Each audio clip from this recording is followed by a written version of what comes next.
Shalom, bien-aimés dans le Seigneur. To pamboli bino nzamba mona bino. Encore une fois, nzambe na biso ya bolingo oyo apesi biso moma. Amona bino bisika nyonso bozali. Boyembi biso na bandako na bino, na nzela na batelefone, na nzela na ba iTube, na nzela na ba iPad, nzamba mona bino. Bino bobengami ba disciple ntango nyonso tokutana na bino. Toza na série na biso ya bamateya tozotoya semaine mobimba oyo. Tolobaki ete semaine oyo ezala semaine ya formation po ete mateya ezali délivrance oyo eyaka na nzela mateya koyoka pe kokangolama. Bien-aimé, tobondeli nzambe oyo apesi biso makasi po ete tokutana na bino. Kolo totomboli yo nzambe malamu. Merci pour na moment oyo. Encore une fois nzambe zala nzambe na biso. Moment oyo todédia na maboko na yo. Même les gens oyo bato banyokwama lokola babenga ko délivrance so kokutana na moto opesaki délivrance epesi yo so kokangoli mpona libela. Tika ete oyo afungolaka motema matoi nzambe ozala na esika oyo todedie moment oyo na bandeko nyonso balandaka biso mosika na pene nkolo ozala na bango pesa loboko nyonso abokesi na sate za mosika na kombo na Yesu Masiya. Shalom, bien-aimé dans le Seigneur. Tozongi lobi tolobelaki mateya mosusu lelo toza na mateya mosusu tokolobela ezali important, bien-aimé dans le Seigneur. Oyeba ete ozobengami mwana nzambe esengeli oyeba makambo ya lola ekozala ndenge nini esengeli o apprendre parce que soko bazobetelo masolo oyo oyebi yango te okozala ignorant. Ezali important oyeba biloko oyo, bien-aimé. Totangi verset na biso ya pokwa na lelo na mukanda na Galates chapitre 2 verset nango 16. Ce n'est pas par les œuvres de la loi que l'homme est justifié. Tout est parti absolument.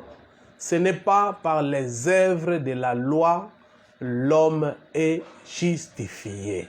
Thème na biso apoka na lelo, bien-aimé, ezali le sali et le récompense. C'est-à-dire lobiko pe makambo tokozwa na nzela na lobiko.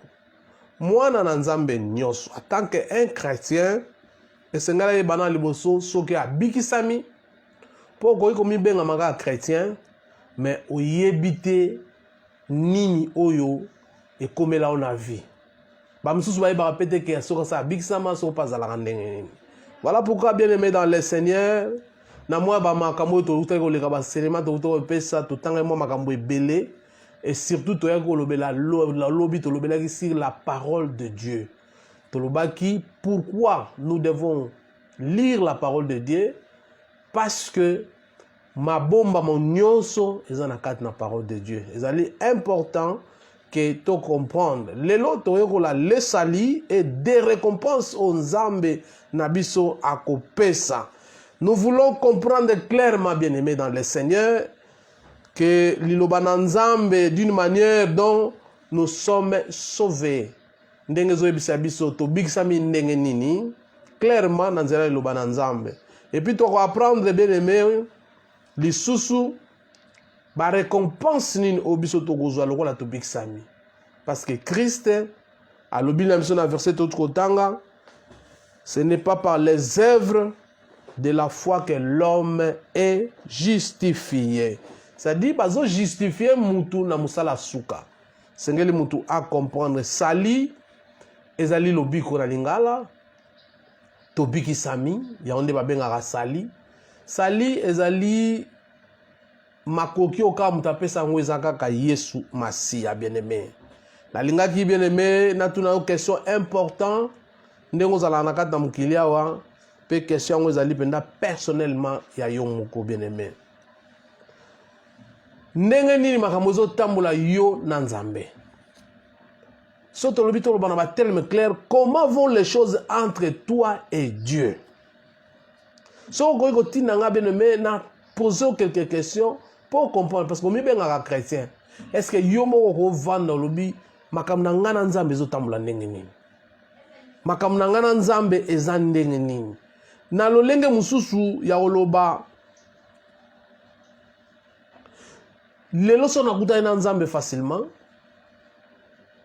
tokutani ne farafara atuni nga question pona nini esengeli natika yo okota na likolo. Question pour répondre nini, bien-aimé dans le Seigneur. le salut et le récompense. Est-ce que son zambatunio, pourquoi je dois te laisser entrer dans les ciels? Qu'est-ce que tu vas répondre, bien-aimé dans le Seigneur? Tu diras peut-être le roi batunioso. Nazalaki penza mabe penzate.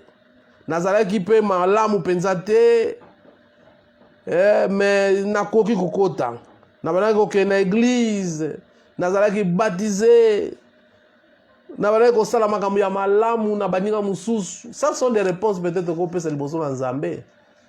Mais il y a une chose bien aimée dans le Seigneur.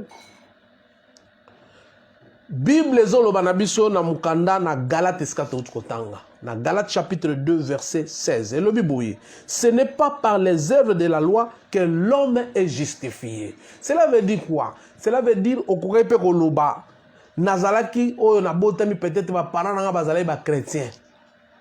Ba parents na bazalaki ba pasteur. Ba parents na bazalaki prophète. Yango nazana droit nzambe lekisanga na kota likolo. Bible lobi ce n'est pas par les œuvres. Ni ya tata na yo, ni ya mama na yo, ekotsa yo na bokonzi ya likolo. Okoyi pe koloba okendaka église. Tozolobela sur le salut et les récompenses. Okoyi koloba pe nakendaka église. Voilà pourquoi il faut recevoir salut, il faut nous avoir récompense aux ambazopesa. Non, bien-aimé dans le Seigneur. Kokende église et la cité que je suis sauvé. Kokende église et la cité que na souka bien-aimé dans le Seigneur. Ozala mutoyo nzamba koloba facilement ano mon frère João kota mbalamungu na lola parce que bana okende église. Non, bien-aimé dans le Seigneur. Voilà pourquoi Galate a confirmé, ce n'est pas par les œuvres de l'homme que nous serons justifiés. Ce n'est pas par les œuvres de la loi que l'homme est justifié, bien-aimé. Tu peux encore donner de bonnes réponses à l'obaka na sala ba action bien. Bah, béatitude, je fais des béatitudes, voilà pourquoi je dois aller au ciel. Voilà pourquoi Dieu doit m'accepter. Si on a écouté na babala na pesa ba ombon. Si on a écouté na mutazo lela na sali sakaye. Tu peux aussi dire ça, mais yango te sala bien-aimé dans le Seigneur, que tu puisses entrer dans le royaume que Dieu prépare. Yango te. Pour rentrer dans ce royaume, bien-aimé, ça ne suffit pas à repérer sa batubilo. Ça ne suffit pas à repérer kabela rabatu bon. Ça ne suffit pas à rekabara fufu. Batubalia, ou repérer sa munda kuna pon église. Ne yango ko salo kene lola. Non, bien-aimé dans le Seigneur. Si on repérer sa mbongo na kat église, bazotonga église, ne tozotonga peniel, yozo bimsa mbongo no lobilo kwa nazo bimsa mbongo, naza na assurance que na ozwa lobiko. Non, bien-aimé dans le Seigneur. Okoyo koloba na respectaka 10 commandements, lokola jeune garçon riche alobaki pa na Yesu na sala makambo na nyonso. Et Yesu atali alobi, c'est vrai, il te manque une chose. Ces choses-là qui te manquent, yango ndem de ko mema yo sko na lola. Soko ezangi yo okokende te, mais soko zanango e ko permettre yo au kota lola. Okoyo kozala baptisé bien-aimé dans le Seigneur, cela aussi ne suffit pas. Cela aussi ne suffit pas. Ya okota na bokonzi na likolo. Mais na kobiki sa mandenge nini? Parce que même ko zo baptême eza lobi côté, ko kende église eza lobi côté, ko pesa mbongo eza lobi côté, ko sala bolamu na baninga mususu eza lobi côté. Mais na ko sala nini? Comment sommes-nous sauvés? Il faut na yeba na biki sa mindenge nini. Pour eza question ba ko tuna yo lo bakazo chrétien o biki sa mission Yesu aye oko kende. Mais comment tu es sauvé? Est-ce que bana nzambe ne soba yebaka? Nenga big sami. Bien-aimés dans le Seigneur, nous sommes sauvés par la grâce. Et fort ya mutute. To biki sami na ngolu. Mutu moko na lola. Nzamba zozo ba décision. Alobi qui enverrai-je? Yibatune so batemi le 24 vier bazala kiwana. Les archanges, les anges, le principe banani tout bazala kiwana. Mais il n'y avait pas une personne à décider qui pour le péché. Quand on a décidé de tuer le pays de Sodome et Gomorrhe, les gens ont accepté d'aller faire ce travail. Mais tant que comme un problème, on koufe la lisumu, batuba koufa, pona lisumu, pona mutuazo lobiko, il n'y avait personne. Bible en Apocalypse, Jean a pleuré parce qu'il voyait rien, il voyait personne. Moi je suis d'accord, nazo ke na mission onzamba poni. si ce n'est que Jésus, l'agneau immolé, le prince de la paix, qui a décidé à l'obaïté, ngai naza capable. Yakokende bien-aimé. Donc c'est par la grâce que Dieu et non par des bonnes œuvres, les bonnes œuvres, les bonnes œuvres, c'est bon photo salango parce que nous sommes des modèles. Photo sala de bonnes œuvres. Mais je ne peux pas m'attendre que dans la béatitude, comme mon frère Philippe, il parle toujours, je fais de béatitude. Quand tu fais de béatitude, c'est bon, mais cela ne te sauvera jamais. Cela ne t'emmènera à rien. Parce que l'objectif, c'est le royaume des cieux. Et il y a un billet qu'on appelle accepter Jésus-Christ. Voilà pourquoi on dit on ne fait pas les efforts, c'est par la grâce. La grâce, c'est comment? On va définir ça. Parce que la Bible dit, car c'est par la grâce que vous êtes sauvés, par les moyens de la foi. Et cela ne vient pas de vous. Éphésiens chapitre 2, verset 8. C'est-à-dire, il y a quelqu'un qui a porté nos péchés. Il y a quelqu'un qui a porté nos problèmes. Il y a quelqu'un qui a pris notre place. Il s'appelle Jésus. Voilà pourquoi Paul a Éphésiens a dit, ce n'est pas par votre effort. C'est par la grâce que vous êtes sauvés. Par les moyens de la foi. Maintenant, ce qu'on est entraîné foi, il faut croire. La foi, c'est une ferme assurance des choses qu'on ne voit pas, mais qu'on l'espère. Les alliés tellement importants, bien-aimés dans le Seigneur. Voilà pourquoi la foi, ils ont même besoin de croire dans Jésus. Qu'est-ce que la grâce, bien-aimés? La grâce est quelque chose que Dieu fait pour nous parce qu'il nous aime. Lui-même, Dieu, il a fait quelque chose pour nous. Cela veut dire, et c'est là que moi, je suis devoir. Mais je suis lié devoir. Et nous que la grâce, bien aimé dans le Seigneur, nous amenons à ça la grâce pour nous. Parce que Dieu nous aime, qu'il veut que nous soyons sauvés, bien aimés. Nous il veut que nous soyons sauvés. Nous soyons sauvés. Il a préparé un plan de salut merveilleux. Le plan de salut merveilleux que Dieu a préparé, c'est quoi? Quel est ce plan que Dieu a préparé? La vie éternelle gratuite. Cela veut dire, nous devons recevoir la vie éternelle gratuite. Au salut forte, c'est seulement par la foi. Tu crois que Jésus est mort pour toi. Il a pris tes péchés. Il a mené ça à la croix. Quand tu acceptes Jésus-Christ et tu crois en lui comme Seigneur et Sauveur, le plan merveilleux que Dieu a fait, c'est ça, bien-aimé, la vie éternelle. La vie éternelle, bien-aimé, c'est gratuit. C'est vrai, c'est un don gratuit. Gratuit, et ça facile. La gratuit, au salaire fordé aux gens. La vie éternelle, c'est un don. Un don. Don, bah ça la photo. Vani na obo moni mutuma yeli o don à télévision, joie nos télévisions. Oye beta pris na ngote. Oye kenape wenzito tu nango. Mukolomo pete na mutu nango kanisa ka otu nango.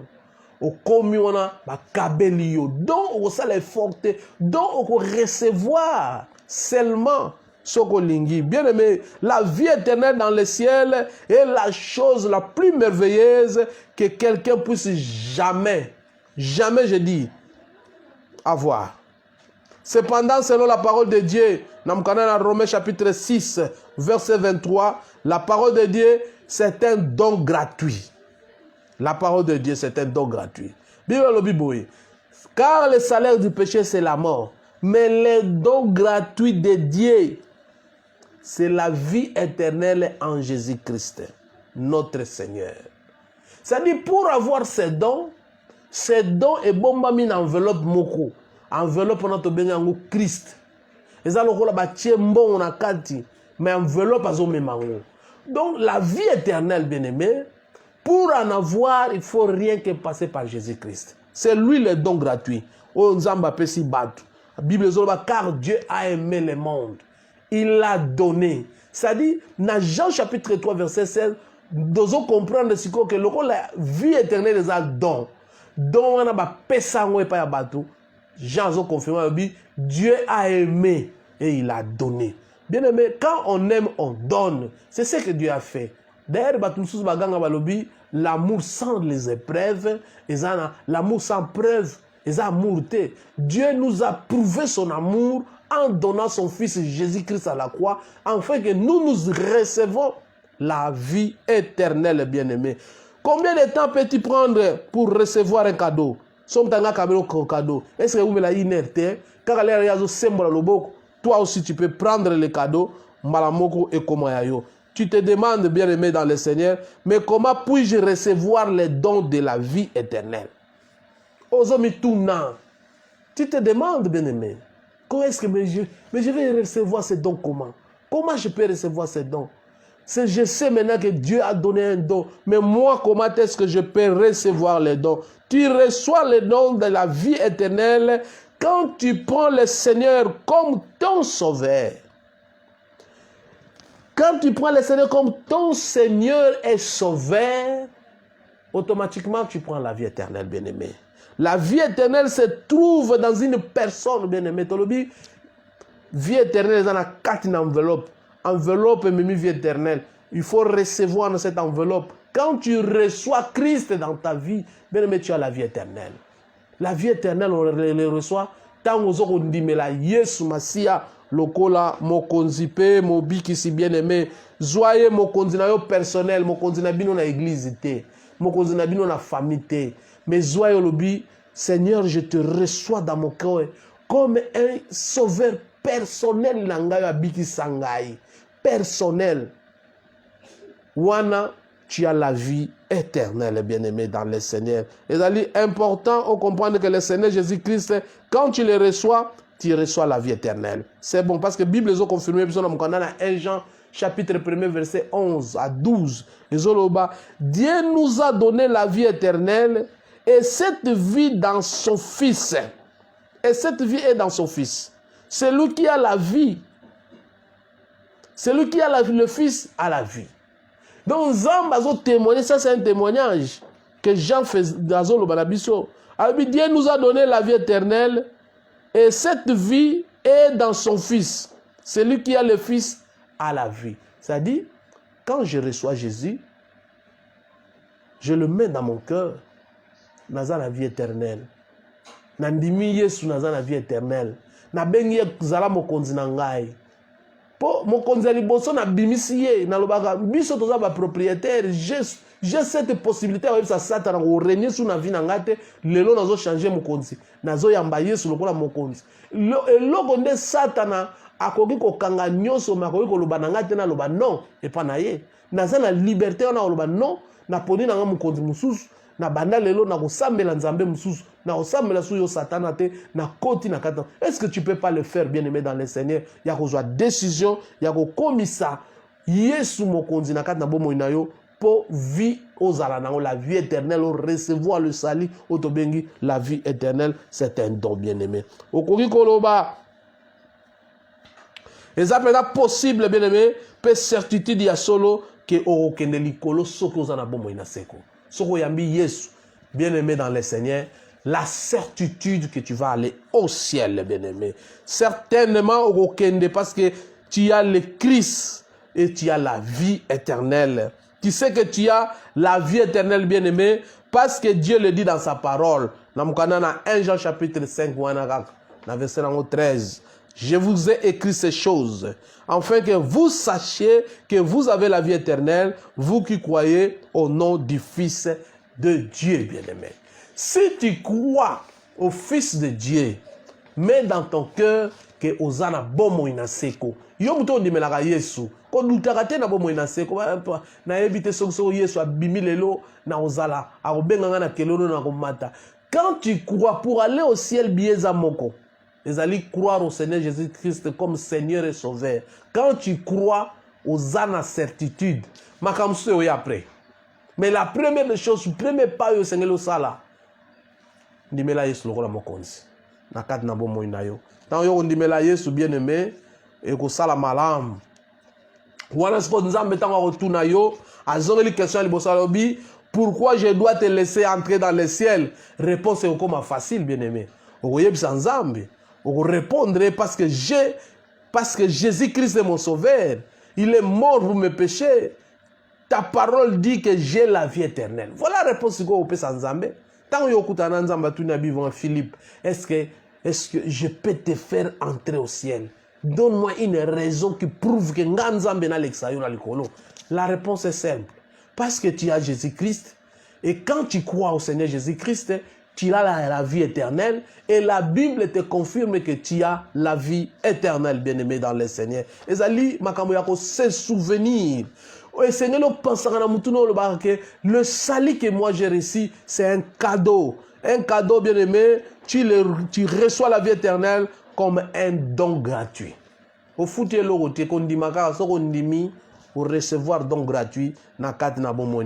Et quand le Seigneur, tu prends le Seigneur Jésus-Christ comme ton sauveur, Sikoyo, maintenant, tu te décides, aujourd'hui, je dois prendre le Seigneur comme mon Seigneur, mon sauveur.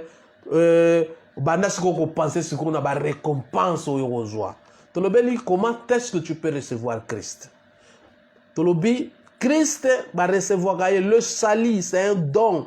Don au salaire forte, mais il faut le recevoir dans ton cœur en acceptant Jésus avant dans le bon moment. Voilà pourquoi Apocalypse chapitre 3 a confirmé, je suis à la porte, je suis en train de frapper. Si tu attends ma vie, tu attends ma voix, tu ouvres ton cœur, j'entrerai chez toi. Et quand Christ entre dans ton cœur, il prend place dans ton cœur, c'est alors tu as la vie éternelle. Et quand tu as la vie éternelle, maintenant pensez aux récompenses. Il y a des récompenses, c'est à mon côté. Il y a des récompenses à mériter, bien-aimés dans le Seigneur. Mais pour mériter les récompenses, voilà par le Seigneur il faut la confusion. Et ça n'a pas la vie éternelle. Et ça n'a pas noté. Et ça n'a pas église. Et ça n'a pas la famille chrétienne dans la vie éternelle. Mais on dit Yesu. Et pour les dons gratuits. Mais pour nous avoir une récompense, ba futanga na musala. Ça dit ndena na musala ta ba kominga balbi naza muto na sala na société wana. Soki na keite mukolo na mukolo ba opesa ngelo te. Ça dit que ngelo fona ke na che na tongo na ke na che musapi présent pour être nazo récompense na fin du mois. Et ça peut ndenge moko et pas na Nzambe. Na muto abikisami azana la vie éternelle, azana ba récompense o ya joie. Une récompense bien-aimée pour avoir fait quelque chose de bien, c'est une récompense. Nzambe na likolo, ton père t'a peut-être donné une récompense parce que tu avais eu de bons résultats à l'école. Madame Sou papa de sa son cadeau. Alors bon, comme tu as bien travaillé, na 4 na classe, je te donne un cadeau. Dieu donne aussi des récompenses à ses enfants pour les bonnes choses qu'ils font. Il donne de bonnes récompenses. Moi, Nzambe, ozotambula malamu liboso ya Nzambe, ozosala musala ya Nzambe malamu, Nzambe alobi sala boyo sali, eza na ba récompense esengeli o Nzambe afuta yo. Bien-aimé dans le Seigneur, Nzambe apesaka ba récompense kaka na batu oyo bazali ya kobikisama, bato kaka bazana na Yesu na bomoi na bango, nde batu wana Nzambe akopesa ba récompense. Ezate ba pagano te, Nzambe apesa récompense na ba pagano te. Na bato oyo ba bikisami ba yambi Christ loko baza ba chrétien. Parlons des disciples de Jésus. Ba chrétien ba ndimi ba koma ba disciple ba landa Yesu. C'est ça Nzambe apesa bango ba récompense. Pourquoi bato wana nde ba ko récompense bango wana? Seulement à ses enfants qui donnent. Ba bengi yo mwana Nzambe, ozo samusa na Nzambe bien, ozo teya bato, ozo kene to tana se ba différents types. Il y a ba récompense au Nzambe apesaka bana na ye. Bien aimé dans le Seigneur, to ba ye to ko comprendre que pona ko zwa le sali et le récompense soki nyoso mi balé et c'est différent na nini. To ko comprendre le sali, le récompense eza différent na nini. Le sali to banana le sali to lobi liboso ezali gratuit. Sali ezali gratuit. Sali na récompense eza différent na nini. Le sali est gratuit. Mais la récompense, c'est mérite. Sali, nous avons appelé ça un fêlé. Mais yambaka Yesu. Au salé forte, au lobi banda lelo Yesu. Comment mon konzinanga, nous avons appelé ça sali, la vie éternelle, au bikisami. Mais pour la récompense, il faut mériter en haut. Pour mériter, c'est-à-dire, il faut na sala musala oyo ponga pena zwa sali wana. So na sali musala de na otika la kozwa sali o nzamba za na oposa te pona tina nanga. Donc sengeli na comprendre que nzambe na bomoi azana posa ngai na bigisama, mais na obigisama nde nini soki apesi ngai le sali nde na koki koyeba kobigisama. Ezali important toyeba makambo nyoso en tant que ba na nzambe. So toyebi yango malamu nzambe pe na bomoi na ye ako soutenir biso pour na kopesa biso lo boko bien-aimé dans les seigneurs bien-aimés. Toza le sali tozo quelqu'un na ba différence. Le sali bien-aimé eza sikoyo oyambi oziango sali. Différence ezo sala na récompense. Le sali oyambi Yesu nzamba peso directement. Mais récompense tokozwango wapi plus tard na bokonzi na Yesu Masiya. Nde récompense li futi kozala na mboka wana na lola na mboka o Yesu azobongisa. L'air makamno se kosila, l'enlèvement sili, le millénium sili, le tribunal, le jugement sili. Yesu alinga établir ce royaume na ye, c'est alors qu'il va commencer à donner de mérite na batoyo basaleli nzambe. Les sali bien-aimés tous ont sikoyo mais récompense plus tard quand nous irons au ciel. Et sengeli oye babilo kwana ko uza récompense. Bamso ko nyo kwa maa oza pauvre mena Yesu. Ko kakate mozana Yesu. Oza la différent peut-être na roi mo kazalaki awa na suka e oyeba Yesu ata azwaki tango te ate mayebi Yesu kuna yo ko ngala ko leka roi wana. Ah na sa mukili bat bazongala mais batu mususu na lola ba ngala te parce que baziyebi kozwa ba récompense était bien-aimé. Obani ko comprendre siko que le salut bien-aimé c'est un don et on le reçoit maintenant, mais les récompenses doivent être méritées. Vous allez comprendre. Il te sera donné quand tu iras au ciel. Les récompenses, comment méritons-nous les récompenses? Bien-aimés dans le Seigneur. Nous méritons les récompenses en servant fidèlement Jésus-Christ comme notre Seigneur et Sauveur. Si vous servir Christ fidèlement, vous méritez récompense. Ceux qui sont sauvés peuvent mériter des récompenses merveilleuses par le travail qu'ils font pour le Seigneur. Moussala, par exemple, l'autre côté à Binombo en ligne, ils ont mérité récompense un jour. Son à côté Lola, son zamba pesinga grâce tokutana. A ofuta ngana musala oyo yo te ya nzamba ofuta yo yo ke na l'église ozo bonsa baba nzamba ofuto na musala osala kozwa récompense bien-aimé. La Bible parle de certaines récompenses très spéciaux pour ceux qui servent fidèlement le Seigneur Jésus. Totala ba récompenses spéciaux bazo bengango ba couronne ba o bazo sala la fidèlement pa na nzambe bazo sala musala nzambe corps et âme. Bazo mi pesa la kanda musana nzambe. Na mona mo servant nzambe aza malade mais azo koteya aza na passe na mbet hôpital mais aza na zeli ya koteya liloba na nzambe azo pesa ba direction na mbet hôpital. Bon muta botango asoka poussa le pembe na roi nzambe apesa ba récompense. Ba récompense to kozwa yango auprès du roi. Surtout fidèles conformément à la parole de Zoloba, il y aura des couronnes que Jésus va distribuer. Les couronnes, bien aimés, parlent de gloire. C'est-à-dire, tant que lati songo, ils ont signifié la gloire au Nzamba Kotia, quand on règne avec le Seigneur Jésus-Christ, on a un escandre de gloire et Kozala. Et peut-être que tu peux dire, je vais vivre une vie qui plaît au Seigneur, mais comment puis-je savoir si je dois ou non faire une certaine chose? Il y a 5 couronnes, bien aimés. Nous avons réservé. Il y a 5 couronnes magnifiques. Et les chrétiens qui respecter fidèlement Nzambe. Première couronne, tout en la première couronne, 1 Thessaloniciens chapitre 2 verset 19. Première couronne. Oyo bato so baza ba fidèle, ba osala Nzambe na fidélité, ba kote na fidélité, bakozwa makisi te bakoti na église. Non.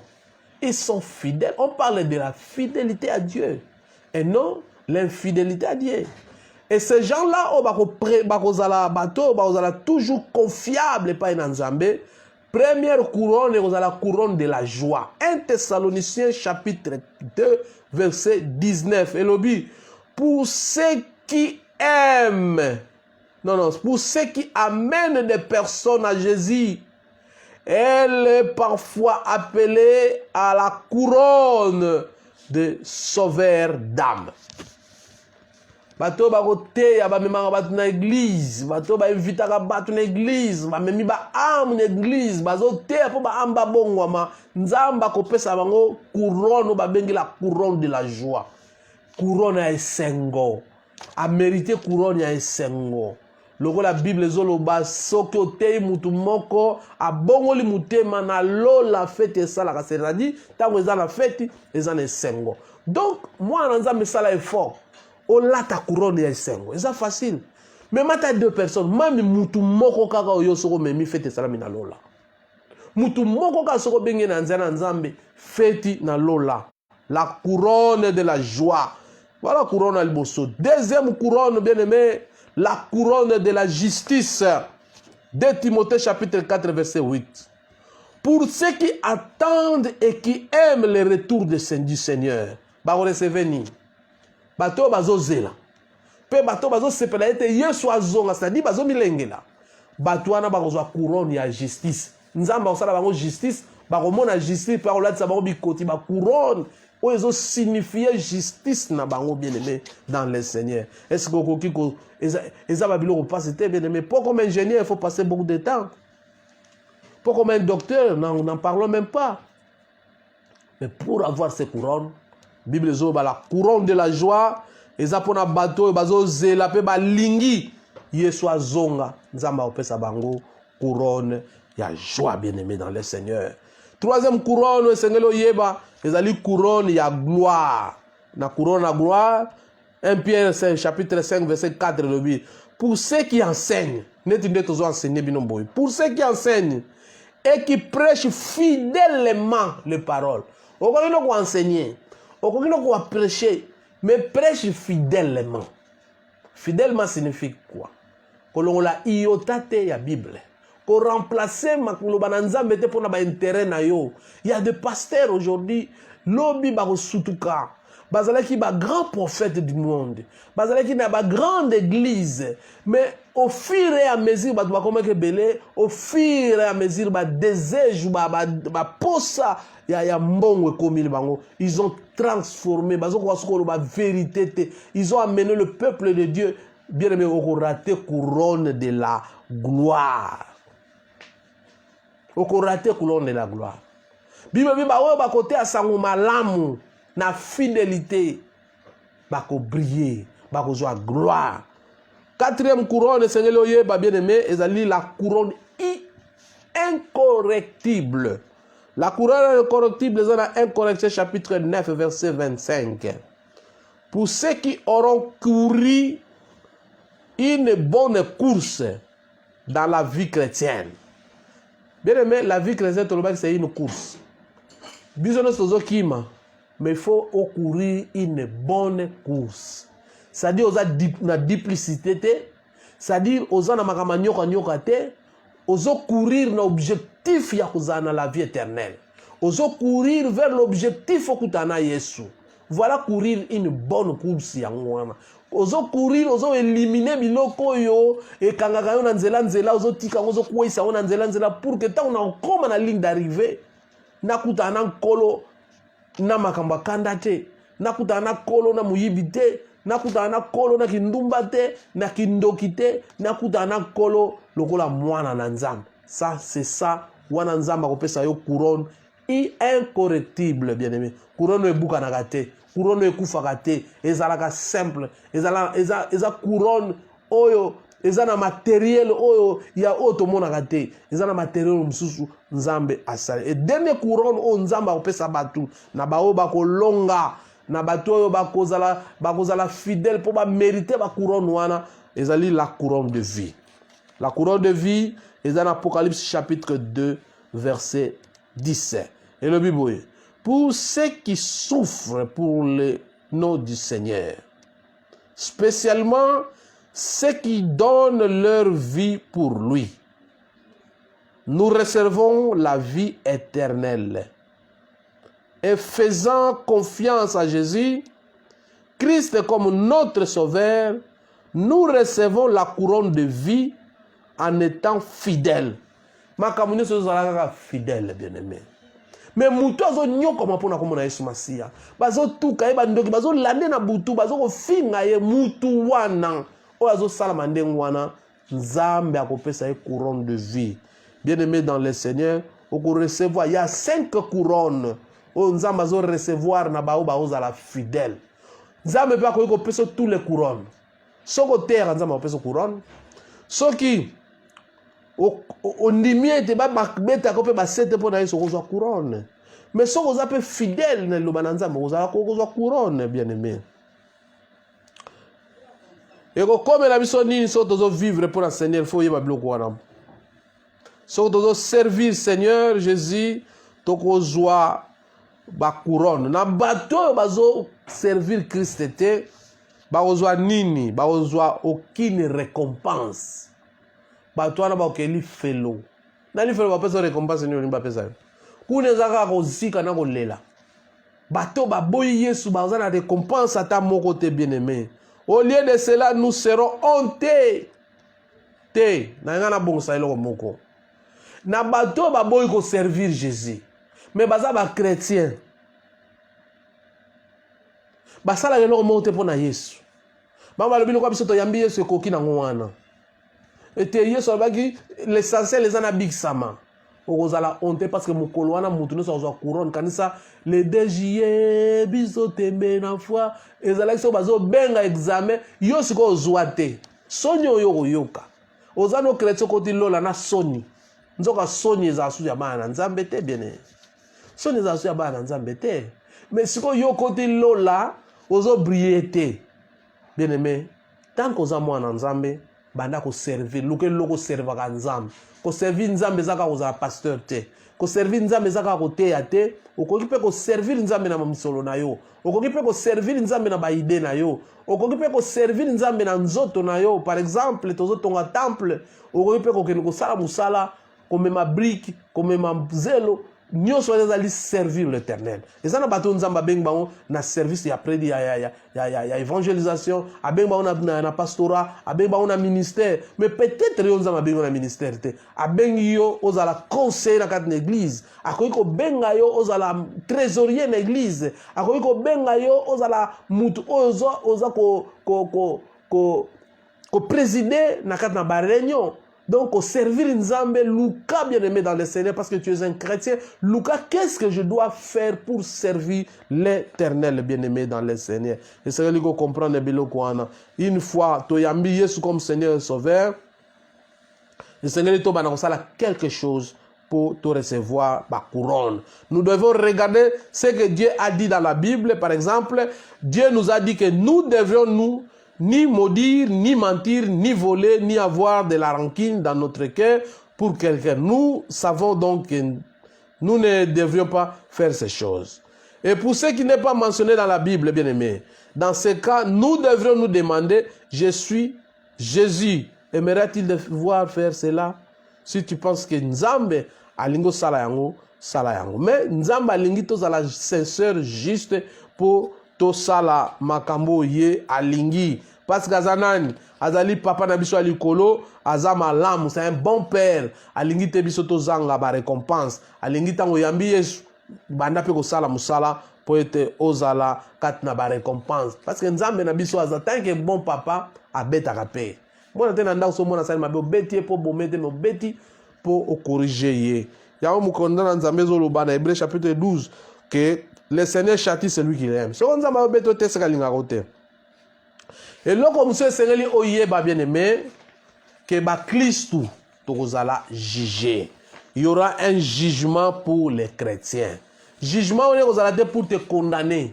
Et ça pour na ko pesa ba récompense au tolobiawa, ba chrétien ba to telema, nzambe bali ko kabola ba récompense soko zuite to yembelo nzambe ya le 2 juillet biso termina foi biso to zuite okay. Donc c'est important o to bengi tribunal de Christ pour na bana nzambe eza tribunal la condamnation te mais eza tribunal pour na kopesa ba récompense mukanda na 2 Corinthiens chapitre 5 verset 10 et lobiango car il nous biso ba chrétiens car il nous faut tout comparaître devant le tribunal de Christ afin que chacun reçoive selon le bien ou le mal qu'il aura fait étant dans son corps. C'est-à-dire biso nyonso tobongoli mitema toyambi Yesu mais tribunal ya Christ kozala tribunal ya Christ kozala kanga motema zala malamu salela nzambe pesa loboko na musala na nzambe lakisa bonzambe lingama kamna bonzambe batindi ko mirimire te balobi sala bo sala yango koluka to bana ko mirimire tango zo sala musala na nzambe kotala pe muninga te na kata jugement wana ekozala ka pour déterminer si nous irons au ciel. Non. Le cas de jugement, ezakaka nzamba kopesa biso ba récompense bien-aimé dans le Seigneur. Tozo chité awa bien-aimé et c'est to yeba soki to ko servir nzambe na biso fidèlement Jésus akozala nzambe na biso ekozala un temps de grande réjouissance.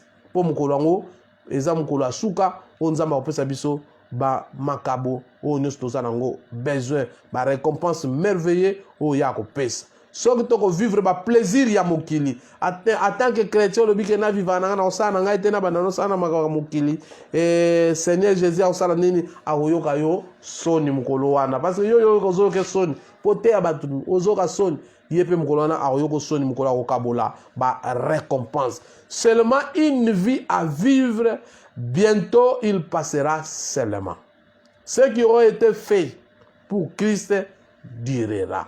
Vio tozanango ekoleka mais o nzambe akosala o Yesu akosala ekoumela seko na seko yango Daniel azo confirmer biso alobi na mukandane chapitre 12 poto chité na biso tozo chité awa Daniel alobi na mukandana chapitre 12 verset 3 alobi ceux qui auront enseigné la justice la multitude brilleront comme les étoiles à toujours et à perpétuité. Bien-aimé, osana posa au briller à perpétuité enseigne la justice na multitude. Enseigne la justice na ndaku na yo.